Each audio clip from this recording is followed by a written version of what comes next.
Welcome to Haunted Talks, the official podcast of The Haunted Walk, offering thematic walking tours in Kingston, Ottawa, and Toronto, Ontario. My name is Jim Dean. I am the creative director of the company, and I really appreciate you joining us for today's show. I hope everyone has had a chance to recover from our last episode, which was about the unsolved murders at the Hinterkaifeck farmstead in Germany in 1922. It was a grisly and disturbing tale to share, but I must admit I have taken some guilty pleasure that a few of my colleagues at the Haunted Walk have been too scared to listen to the episode, so I will wear that as a badge of courage. Given how much time has passed in that case, it seems unlikely we'll ever get a satisfying answer to what really happened to that poor family. However, just a few days after we released the episode, in early March, not coincidentally just in time for International Women's Day, another of the world's great mysteries, the disappearance of famed aviator Amelia Earhart, had some rather startling new developments. A study published in Forensic Anthropology by Richard Jantz, Professor Emeritus of the Department of Anthropology at the University of Tennessee, Knoxville, claims that a set of human remains found are likely to be the bones of Earhart, who went missing along with her navigator, Fred Noonan, after their plane vanished over the Pacific on July 2, 1937, while attempting to circumnavigate the globe. Jantz states, "Until definitive evidence is presented that the remains are not those of Amelia Earhart, the most convincing argument is that they are hers." In this episode, we will examine her extraordinary life, the mysteries surrounding her disappearance, and ultimately, if we now know what happened to Amelia Earhart.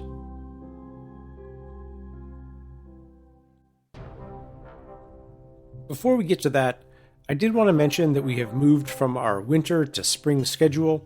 That means tours now run 7 days a week in Ottawa and on weekends in Toronto and Kingston. We do have a couple of special events coming up. April 7th is the 150th anniversary of the assassination of Thomas D'Arcy McGee, one of the fathers of Confederation, on Spark Street in Ottawa. Now, the man who was executed for that crime, Patrick Whelan, many people believe he is the restless spirit that haunts the Ottawa jail hostel today, and that's where our Ghosts and the Gallows tour explores. So, marking the anniversary, we're going to be running premium tours of the jail that night, our Ghosts and the Gallows. These tours are going to be extended a little bit longer, and we're going to share some additional information we don't normally have time to tell, and a few other surprises along the way. The following week, we do get a Friday the 13th, one of our favorite days of the year, and on that night, we will be offering special premium tours in all three of our cities. In Ottawa, it will be the Ghosts and the Gallows. In Kingston, it will be our Haunted Walk experience at Fort Henry, and there as well, it's going to be a slightly longer version, some really cool interactive stuff that we're going to have going on. And in Toronto, our original Haunted Walk premium version of that tour is going to feature a visit inside Mackenzie House, one of the most active properties in the city. And don't forget, Haunted Talks listeners always get a 15% discount off tickets. Simply use the promo code Haunted Talks at checkout. For more information about our tours or to buy tickets, please visit our website, which is hauntedwalk.com. I also have some exciting news to share, back-to-back episodes, bit of an awards announcement. We have just been nominated, this podcast in fact, has been nominated for an Ottawa Tourism Award for Marketing Innovation of the Year. And we put a lot of work in the show, and we're very proud to get that nomination. Now, we know the judges will be looking at some of our reviews on iTunes and other places. So if you've been listening to the show, if you're enjoying the episodes, this would be a great time to drop us a 5-star review on there. It certainly means a lot, and we appreciate everyone's support in making this podcast possible. Finally, be sure to connect with us on Instagram, Facebook, and Twitter, all at Haunted Walk. The next voice you hear will be that of Amelia Earhart, as she describes her groundbreaking solo flight across the Atlantic in 1932. She was the first woman to accomplish this daring feat and was later awarded the U.S. Distinguished Flying Cross. I took off the famous Harbor Grace runway at dusk, about 7:30, I believe. I flew for a couple of hours while sunset lasted, and then 2 more hours as the moon came up over a bank of clouds. I had fair weather for 4 hours. Then I ran into a storm, which was one of the most severe I have ever been in. I milled around in the storm for probably an hour, and with difficulty kept my course. I had been troubled with my exhaust manifold burning through all night. A weld broke shortly after I left Harbor Grace, and I could see the damage increasing as the night wore on. I found specific thunderstorms probably 300 or 400 miles off the coast of Ireland. I decided to come down anyway in the best available pasture. I got down without any trouble and taxied to the front door of a surprised farmer's cottage. After receiving a real Irish welcome, I took a Paramount plane to London and there received a real English welcome. Before I began researching this episode, I don't believe I had ever heard her voice before, and I must admit, it did intrigue me. Given her exploits, I expected her to sound brave and confident, but she almost comes across as shy or uncomfortable in the limelight. I wanted to learn more about Earhart's personality and her life, so I reached out to author Keith O'Brien, who has a new book coming out this fall and currently available for pre-order on Amazon, entitled Fly Girls: How 5 Daring Women Defied All Odds and Made Aviation History. Earhart is one of the 5 fly girls he researched for his book. Amelia had a very dignified way of speaking in a voice that I found to be both strong and also almost paper thin. A very soft voice, but that was spoken with determination. She was a warm character. People who knew her did love her, but she was also hard to know. She kept a great many feelings to herself. She didn't like to speak in any way really about failure or shortcomings. And while she became very close with many of the other female aviators and some of the other main characters of my book, Fly Girls, even her best friends would often say they didn't know her. One of my other main characters, once told Amelia, "You're one of my best friends, but when it comes down to brass tacks, I feel like I don't even know you at all." And I think that was a feeling that a lot of people who knew Amelia had about her. Amelia was a bit of a nomad. She lived in several states before the age of 18. She attended several different schools. She was very well read and incredibly bright. And she developed early on a strong sense of social justice. During World War I, Amelia felt compelled to serve in some way. And she ended up working at a hospital in Toronto, a wartime hospital where soldiers were getting care. It was during that time that she got to see these soldiers or young aviators flying airplanes. And it is believed that watching planes take off and land at a small airstrip in Toronto did inspire her to want to fly. Indeed, she wanted to fly then, but she was told she couldn't because she was just a nurse's aide at a hospital. The hospital that Keith mentions was the Spadina Military Hospital, which today is part of the Daniels Faculty of Architecture at the University of Toronto. A quick side note, there are a lot of great ghost stories from the U of T, and we do a tour there usually in the summer and in the fall, so keep an eye out for that if you're in Toronto or going to be visiting this summer. Now, Earhart ended up becoming a patient at her own hospital due to a severe inflammation of her sinuses and a bout of pneumonia that kept her hospitalized for a month. During this pre-antibiotic era, She had several minor surgeries to wash out her sinuses, but these procedures were not successful, and she subsequently suffered from worsening headaches, a condition which she struggled with for the rest of her life. On December 28, 1920, Earhart and her father visited an airfield, where she would take a 10-minute flight that would change the rest of her life. Quoting Earhart, "By the time I got 200 or 300 feet off the ground, I knew I had to fly."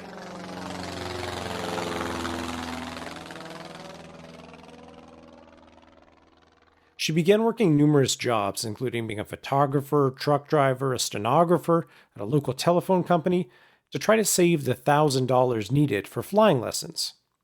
Earhart's mother also ended up kicking in a little money in the end to help with the fee, against her quote-unquote better judgment.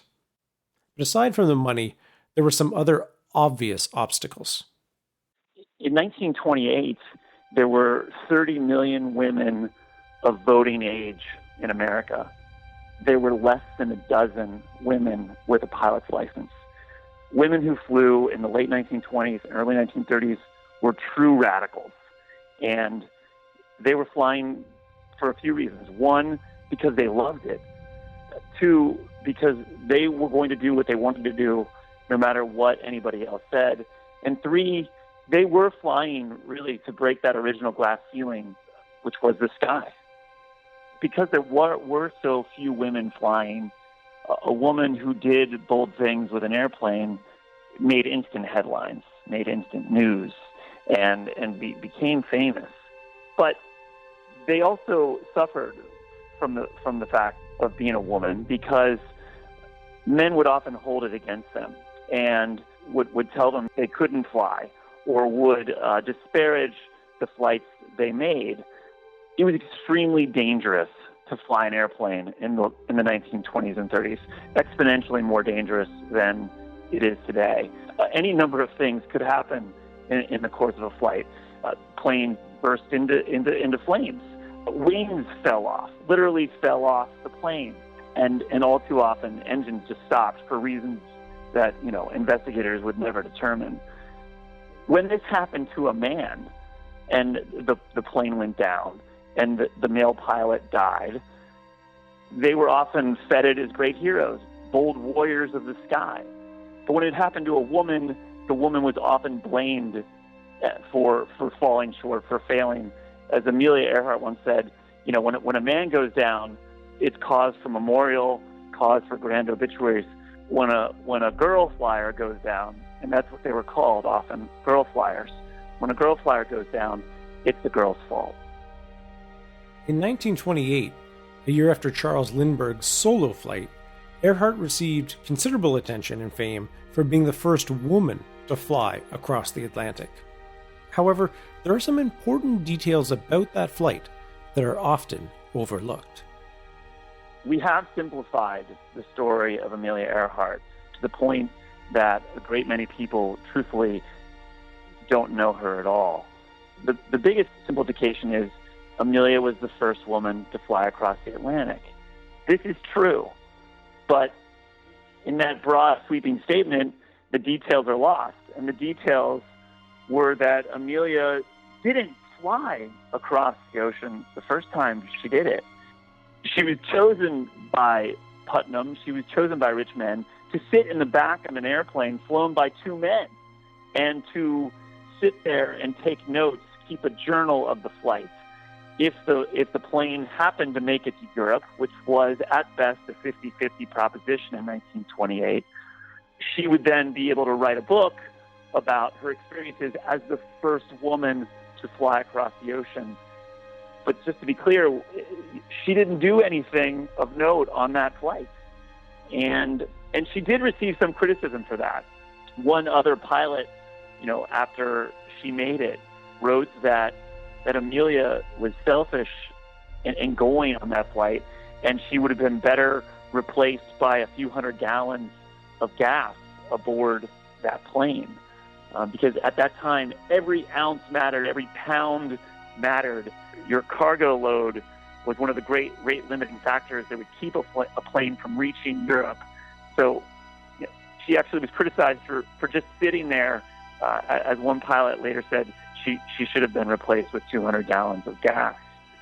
It's a credit to Amelia that she would spend the next 9 years, the rest of her very short life, making bold flights on her own, almost reckless at times, as a way to prove her worth.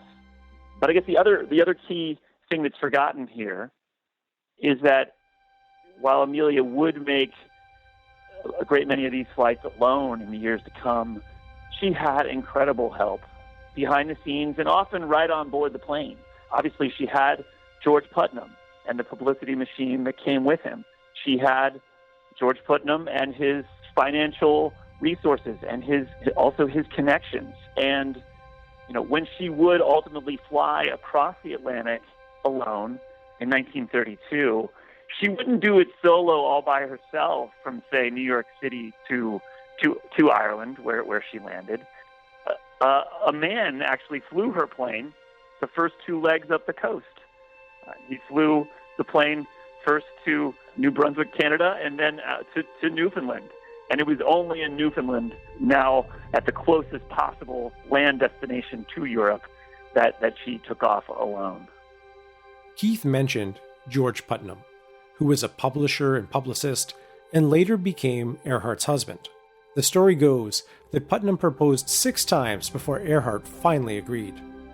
Over the years, some have categorized this as a marriage of convenience, as Amelia really needed access to money for her daring adventures she was going off on, and George loved the spotlight. He loved publicity and the fame that came with having a famous wife. I asked Keith how he would describe this rather unique relationship. I think it's best encapsulated by the handwritten note that Amelia gave to George Putnam on the day of their marriage, of their wedding in February 1931. She wrote him a note that essentially said, "I'll marry you if you want me to, and I'll try to give you the piece of myself that you seem to like, but I'm going to be my own person, I'm going to be my own woman, and if things don't work out here, I have to ask that we part ways in a year's time." It was almost a contractual agreement written in a note.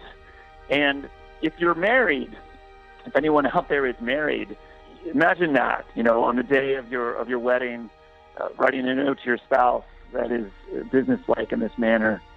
It's very unusual, and I think did say a lot about their relationship. That said, they did stay together for the rest of her short life. They did stay married. I believe that Putnam did love her, but he also loved the spotlight himself, and undoubtedly being married to Amelia Earhart gave him that spotlight. About a year after their wedding in 1932, Amelia makes her famous solo flight across the Atlantic. She becomes a celebrity and one of the most well-known people on the planet. It's pretty clear that Amelia didn't like the speaking circuit and didn't enjoy these publicity events. She did them because it helped finance what she wanted to do, which was make bold flights. But she wasn't someone who really embraced the role of spokeswoman or spokesperson. In fact, it was at first her handler and later her husband, George Putnam, who really pushed her into that spotlight and would create schedules for her, would create speaking platform for her, and would push her out onto the road to do these events. But she did it mainly because it allowed her to do what she really wanted to do, which was fly. At the time of Amelia's disappearance in 1937, she would have been one of the most famous women in the world, one of the most famous women in America, second really only to Eleanor Roosevelt. She was a global star, but more than a celebrity. I think that would be minimizing who she was. She was a woman who had achieved something, who had done things, and people knew that about her. In 1936, in preparation for Earhart's attempt to circumnavigate the globe, The Lockheed Aircraft Company built a custom Electra 10E, which incorporated a much larger fuel tank. She would not be the first person to fly around the world, but flying a route closer to the equator, it would give her the longest flight, at 47,000 kilometers or 29,000 miles. Earhart and 3 other team members made the first attempt in March of 1937, but ran into difficulty on the second leg of the journey when their forward landing gear collapsed during an attempted takeoff. With the aircraft significantly damaged, the flight was called off. The second attempt left from Miami a few months later at the beginning of June, flying in the opposite direction of the first attempt. This time, Earhart was only accompanied by her navigator, Fred Noonan. They spent the majority of the month making numerous stops in South America and Africa before arriving in New Guinea on June 29th. At this point, they'd completed over 60% of their planned route, well over half. The remaining distance would be over the vast Pacific Ocean. They depart just after midnight on July 2nd, 1937, toward their next stop, Howland Island, some 4,000 kilometers away. There, waiting for them, is a U.S. Coast Guard cutter, the Itasca, which was tasked with guiding Earhart and Noonan in for a safe landing. As the two grew closer and closer, and Earhart repeatedly tried to contact the ship, it became clear there was a serious problem. Due to a communications issue, they could not pick up the transmissions from the Itasca. On the Itasca, they could receive Earhart's transmission, but could not communicate back to her. What made this problem so profound is that Howland Island is tiny, 2.4 square miles, 6.2 kilometers square. We almost take GPS for granted today, but with much less accurate instruments and maps, and without the support from the ground or the sea in this case, the margin for error became very thin, as they would need to visually find the Itasca or Howland Island to be able to land. The Itasca used its oil-fired boilers to generate dark smoke clouds in the hopes of providing a visual aid. The radio calls from Earhart were becoming more and more powerful, and at one point members of the crew even raced above deck, expecting to see the plane fly by. But nothing. The last known transmission was at 8:43 a.m., when Earhart said, "We are on line 157-337. We will repeat this message." And those numbers will come into play a little bit later in the episode. A final transmission, which was logged as questionable by the radio operators, stated, "We are running on line north and south." And I take this to mean the radio operators were not exactly sure that this was Earhart, or not exactly sure what the message was, but that was what they wrote down. After all contact was lost, attempts were made by both voice and Morse code transmissions. And operators across the Pacific and even in the US may have heard signals from the downed Electra, but they were unintelligible or weak, or the stories around some of these reports may be less than credible.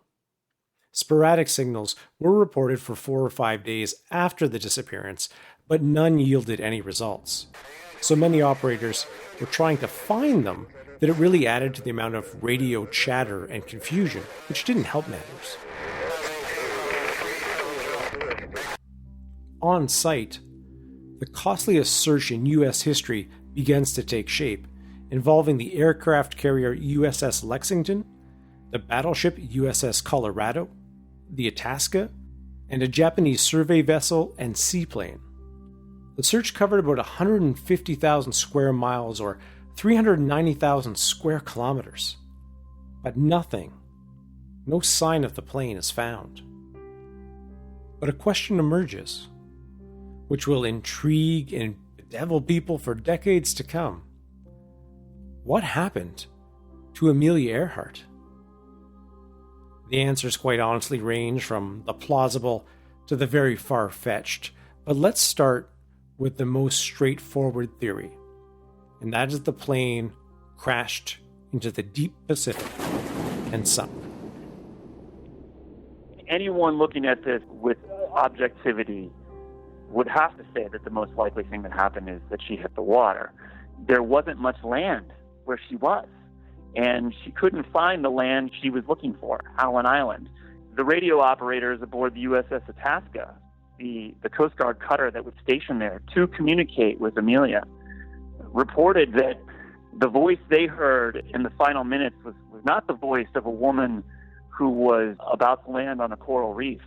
It was the panicked voice of an aviator staring out at a large and unforgiving expanse of ocean. That was the voice they heard on the radio. At a speed of 50 miles an hour, hitting the water would be like, plowing into a mountainside. It would not have been a smooth landing, and the aviators knew that, and they knew that it likely didn't end well. I'd like to share a few of the more colorful theories about Amelia Earhart.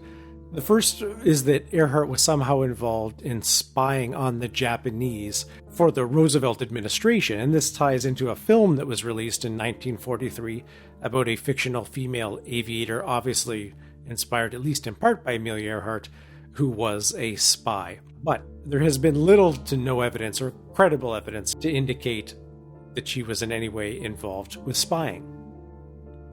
An interesting theory explored by her husband, Putnam, was that Earhart was captured and compelled to become a Tokyo Rose.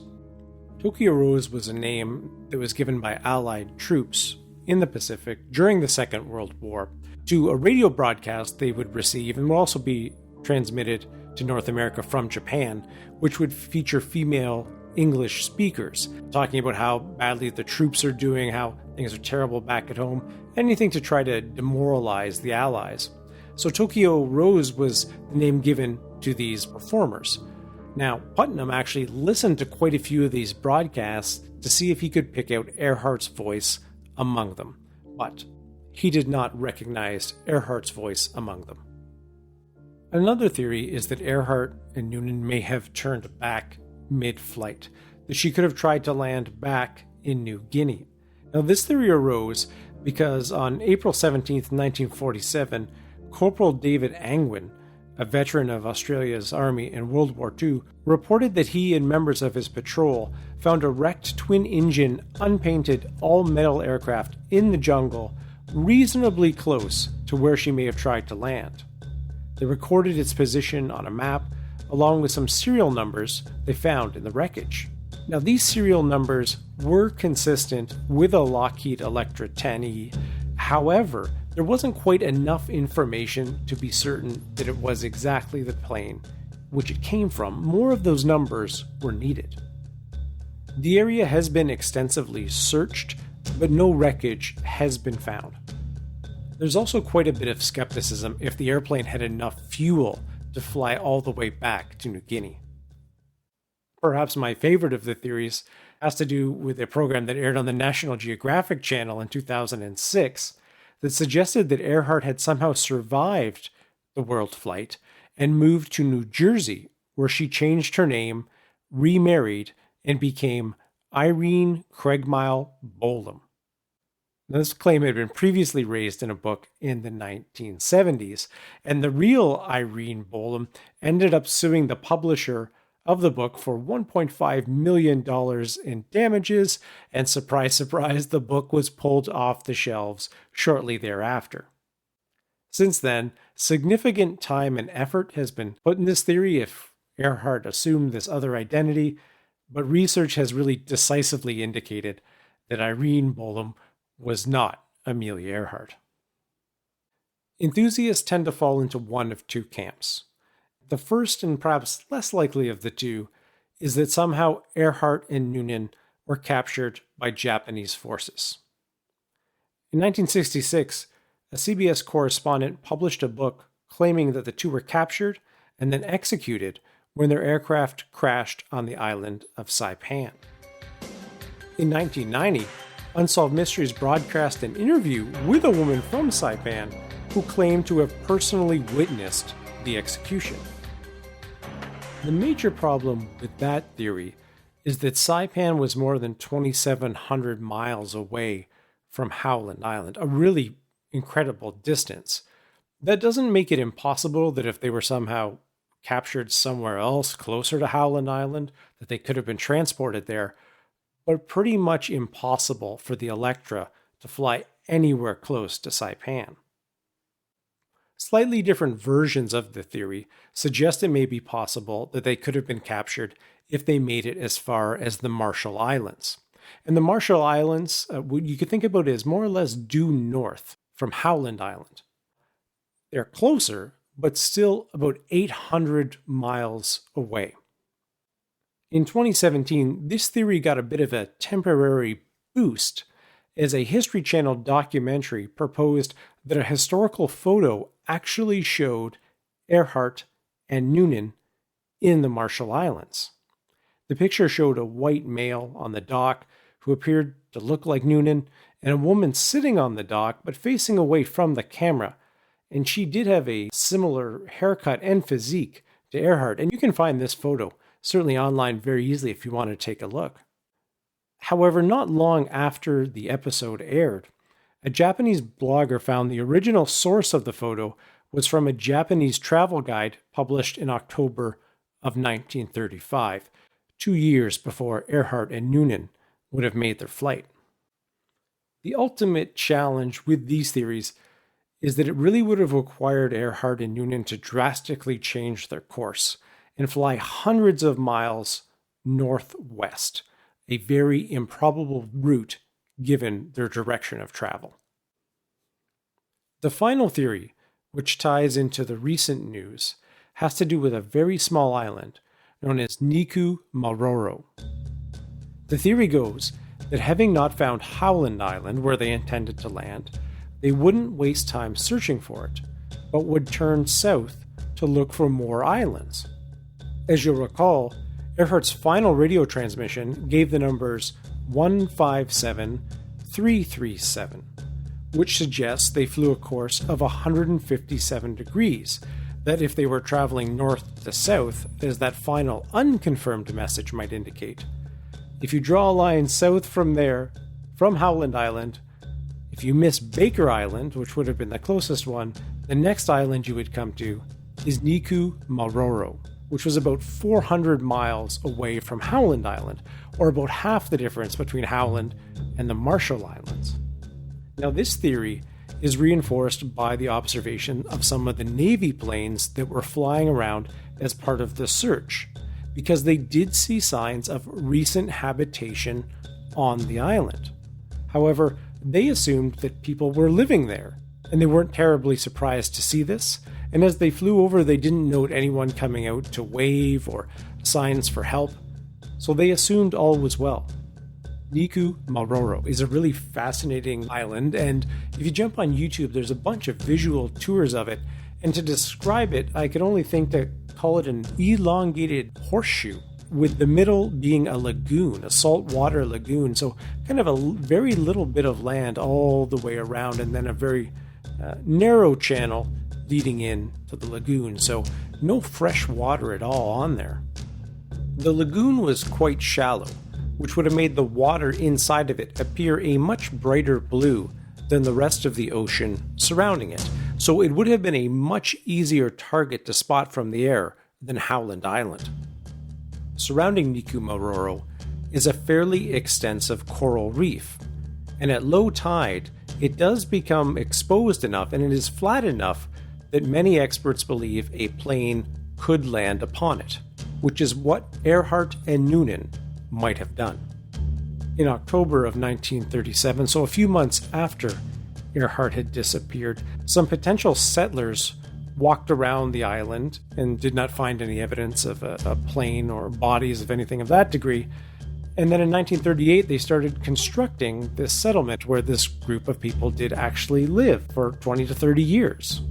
However, not long after the settlement got up and running, remains were discovered. The British authorities took detailed measurements of this haphazard collection of bones and concluded at that time they were from a male 5 feet 5 inches tall. Because these bones were not marked as extraordinary in any way, they have been lost to time since. So unlike in the case of Richard III, which we covered in one of our first episodes with our tour guide Margot McDonald, who got the amazing opportunity to be there for the reinterment, here we still lack the physical evidence. There's no further testing we can do on those bones, new technologies we can't use because we simply do not have those remains. Some other really fascinating things have been found on this island, and none more so than an American women's shoe that was found near the remains. They were able to date these shoes to the mid-1930s, time of their manufacture, so certainly the right time period for Earhart to be wearing them. And there is also quite a bit of photographic evidence from this flight as she was traveling around in the days and weeks leading up of her wearing a pair of shoes that look extremely similar. Also found on the island was a bottle of liquor known as Benedictine, which is something that Earhart was known to have enjoyed and consumed. Also found was a box that was used to hold a sextant, which is a navigational instrument, the type of instrument that Noonan was known to carry with him and use. Also discovered on the island was an oddly cut piece of plexiglass, which had the same thickness and curvature of an electro window. Returning to the remains that were discovered there, now the only real piece of evidence we have are the measurements that were taken in 1941. A 1998 analysis of the measurement data revealed that the skeleton had belonged to a tall white woman of Northern European ancestry, Earhart being of German origin. However, in 2015, a review of both the original 1941 analysis and the 1998 analysis concluded along the lines of the original British finding. The bones belong to a robust, middle-aged man, not Amelia Earhart. I'm going to read from an article written by Jamie Ducharme called "We Just Got One More Clue About Amelia Earhart's Final Resting Place" on time.com. New analysis from University of Tennessee anthropology professor Richard Jantz is giving new life to an old theory. Though the actual bones have been long lost, Jantz applied modern-day forensic analysis techniques to the old measurements and inferred more information about Earhart's size and stature from historical photographs and preserved pieces of the pilot's clothing. Jantz's work suggests that the bones actually did belong to a woman of roughly Earhart's size, leading him to write in the paper it is more likely than not that the Nikamoro bones were, or are if they still exist, those of Amelia Earhart. If the bones do not belong to Amelia Earhart, then they are from someone very similar to her. At least based on the information available, the bones were more similar to Earhart than 99% of the individuals in a reference sample population, the study says. Without being able to analyze the actual bones, of course, that remains a conclusion without confirmation. But circumstantial evidence and historical data, Jantz writes, make for a strong case that Earhart's journey did end on Nikamororo Island. Indeed, so confident is he of that theory that he proposes to shift the burden to skeptics to disprove it. Until definitive evidence is presented that the remains are not those of Amelia Earhart, Jantz writes in the paper, the most convincing argument is that they are hers. While that may be how Jantz feels, there are some lingering questions about how much certainty this really provides in regards to the Earhart mystery. Anyone would say that there's a possibility that those bones belong to Earhart, but keep in mind, those bones are not new. They were analyzed in 1940 and 1941 at a time when people desperately wanted to know, was this Amelia? In fact, the inclination of anybody in 1940 or 41 would be to have hoped it was Amelia. And yet they were analyzed and reported not to be hers, to instead be the bones of a man, likely a stocky man, who was 5'5". In the decades that have followed, other scientists have also reanalyzed this analysis and determined, in their own opinions, that this original analysis was likely right. But until we find these bones, until they would to resurface, and no one knows where they are, this is just another theory. It's really, truthfully speaking, nothing all that new. But I do think, as someone who spent the last 2 years of my life researching Amelia Earhart and researching her friends and the women she flew with, her compatriots and her cohorts, I do find it endlessly fascinating and just also revealing that 80 plus years after she disappeared, people still want to know. We all want to know. While there are some legitimate questions about these new findings, I do find I am somewhat haunted by the thought of Amelia Earhart, arguably the most famous person in the world at the time, being cast away on a tiny island in the middle of the Pacific. There is no simple answer to what happened to Amelia Earhart.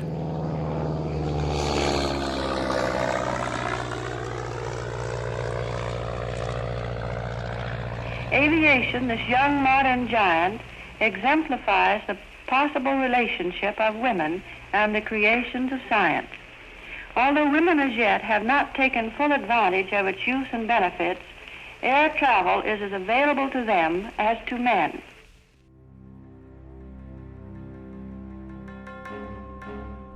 A very heartfelt thank you to Keith O'Brien, the author who joined us in the episode.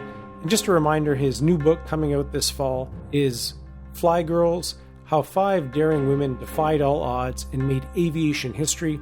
You can pre-order that right now on Amazon, and be sure to follow Keith on Twitter. He's KeithOB, and his website is also keithob.com. Thanks to our audio editor, Michelle Dennis, who does a fantastic job at making me sound great, and to Kevin MacLeod at incompetech.com for the additional music. Be sure to connect with us on Facebook, Instagram, and Twitter, all at Haunted Walk. And if you got a moment to write a 5-star review for us, this would be an exceptional time to do so. Information about all our tours and all the fun things we have going on can be found on our website, which is hauntedwalk.com. Until we meet again, sweet dreams.